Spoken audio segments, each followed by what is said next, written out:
Welcome back on the program. Good morning, Abuja, and it's time for the segment we call Life Tips. The segment where we bring you safety tips, especially as it concerns road usage. And this segment is not a one-person segment. It's me and no other but our very own Imrana Ibrahim. You're welcome on the program this morning, sir. It's good seeing you again. Thank you so much. Yes. Before we get into the nitty-gritty of what it's been like on the road this week, and all you and your men have had to experience in trying to keep road users safe, it's important that we identify that today's discussion is centered on something that is very, very significant and prevalent, especially amongst road users. We are talking about alcoholism and driving. Some people drink and they still drive despite repeated warnings. Exactly. Yes. But before we get into that, let's just hear from you. What has it been like this week for you and your men as regards road safety? Yeah, as usual, the strategies that are put in place to ensure safety within the FCT, I think, is working. Okay. Accident crashes are reducing seriously in FCT within the city. Wonderful. Because of the presence of not only road safety, the police, the VIO, the civil defense, even the military. Wonderful. We are all out, and the commuters are cooperating. Okay. So we had crashes within the week. Oh. We had, I think, about 2 or 3 crashes within the week. But no fatality still. Oh, thank God. Within the city. Okay. But there are a major accident that has damaged vehicle and major injuries. But to God be the glory, there was no fatality. Oh.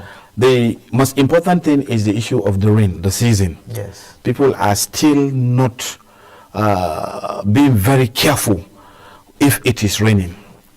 When it is raining, we always say people should be very, very careful. They should use common sense in driving. Discretional ability. Park and let the rain. But people still do, and that causes a lot of issue.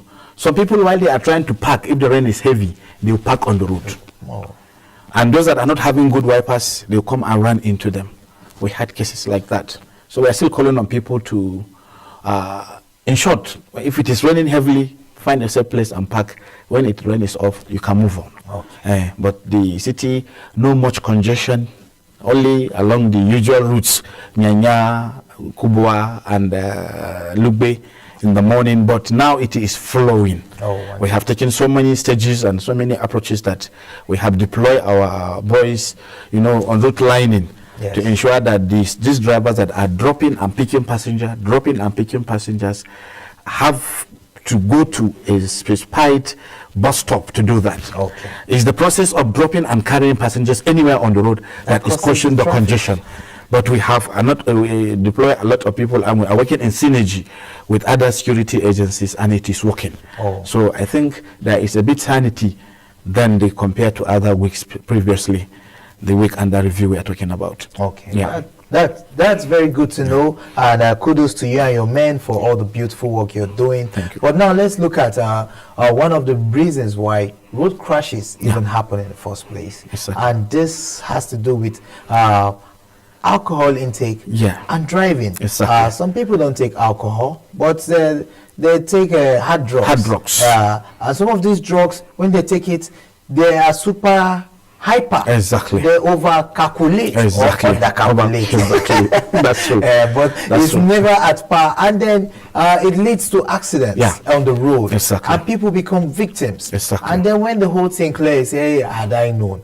So why shouldn't we be saying, before we say had I known, is it not better to prevent had I known? Prevention is better than cure. Now we know that drinking and driving is strictly prohibited by the Federal Road Safety Corps. Exactly. Let's look at enforcement level from you and your men. But before we do that, let's not get it wrong, because when I say drinking and driving, somebody will say, but I drink kunu, or I drink coke, or I took cocoa, or I drank water. Exactly. Because is it the same thing? So what is drinking and driving? What constitutes drinking? Let me start with this. If you must drink, don't drive. And if you must drive, don't drink. Yes. Nobody stop anybody from drinking alcohol. The issues that is associated with drunk driving The major issues are 4. Number 1, when you take alcohol or psychoactive substances, maybe hard drugs, tramadol, codeine. There are people that are taking codeine, this marijuana, and the rest. All these things that altered your senses. 4 things happens to you. Number 1, loss of concentration. Number 2, overconfidence. Number 3, it causes weakness of the body, the system itself. It altered your vision. You understand? And then loss of concentration while you are on driving. Let me even add it reduces your ability for motoring skills. Exactly. Yes. All put together, it does that. Because if you take anything that has to alter your senses, the faculty of your thinking, your brain, and then you enter the road where you have to use your eyes, your ears, your legs, your hands, and then the environment. You have to drive for the people coming behind you, the people in front of you, the people by your side, the other pedestrians that are crossing the road. People at home. Total concentration is needed. But today we find people, especially during the weekends, most of the vehicle you see inside the drainage, we have large drainage within the FCT. Most of the vehicles you see early in the morning is as a result of the drink they took overnight yesterday. You drank alcohol or whatever, you can see a different route. And you follow and you find that it's not a route. It can be confidence, overconfidence that you can overspeed, you don't know you are speeding. It can cause you to do, what you call failure to move over. You can be driving maybe even 10 kilometers per hour on the main road that you are not supposed to drive like that. So drinking and driving can never be married. And that is why one of the major causes of accident within the FCT, especially within the weekends, is as a result of drunken driving. Okay. And people should avoid that. They should know when you are going to take your drinks, take them either, find a garden, go to a hotel. Some take it in their home. And then when you take rest, sleep. When you know you're okay, you can now drive your vehicle. But people should avoid, whenever they know they are under the influence of anything, to say that they are going to be on Nigerian roads. Number 1, drinking and driving is an offense.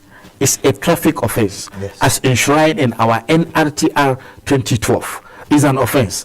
As enshrined in our FRSC Establishment Act 2007, is an offense. It's a traffic offense. Now, we are in collaboration with the National Drug Law Enforcement Agency. Very soon, you will see us in garages, in motor parks, and on the road to check people that are driving under the influence of alcohol or other psychoactive substances. Yes. So we are calling on Nigerians, especially those living and driving within the FCT, including the passengers that they are carrying. If they observe that their drivers are not sensible enough, or they are under any influence, because some drivers at times, while they carry passengers on a long journey, that is when they leave the garage and then they find a place and park. You see them removing something from there. Some drivers, you go to the park early in the morning, they say they are washing the eye. Exactly. You will see them putting the cost of Paraga and Shakespeare and all of those. You will see that they say they are washing the eye. Yesterday we had a mega rally at Erupa Park at Nyenya. Yes. We had a mega rally, and the rally was accident-free society is possible. Wonderful. And when we talk more is the issue of use of psychoactive substances, either to motivate yourself, influence yourself, or add more strength or whatever, or to shine your eye, as you said. Yes. To do a long journey. It doesn't help. It doesn't help. What it only causes, it causes what? Road crash. We have figures. We can show you figures that these are the crashes that were caused as a result of driving under the influence of alcohol or psychoactive substances.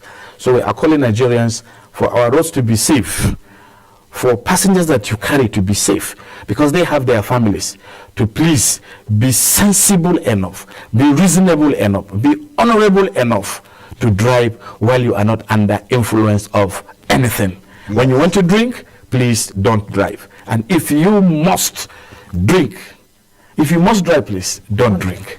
And that is the message that the FRSC has for us today. Don't drink and drive, or don't drive and drink. Yeah. Whatever, drive and drink should stay far from each other. Forget the fact that they both start with the letter D. They are not together. And if you are going to drive, understand that you're not driving for yourself alone. You're driving for those that are behind you, Exactly. those that are before you, those that are by your side. But most importantly, you're driving for your family back at home, both for yours and that of the other drivers who are also using the road. The FRSC message is simple, it's straightforward. There is nothing more dangerous than a drunk driver. Don't be that guy. So, it's been a wonderful time with you this morning. Unfortunately, we've run out of time. But next week, as usual, we'll be here again to bring a message from the FRSC. Thank you so much. Let's make it a date next week. It's been a pleasure having you, Imran and Ibrahim. Thank you so much. And people should not forget, if you must drive, don't drink. Yes. If you must drink, don't drive. It's simple. Thank you. So now we'll go take a musical. And when we come back from that musical, the rest of the program will continue.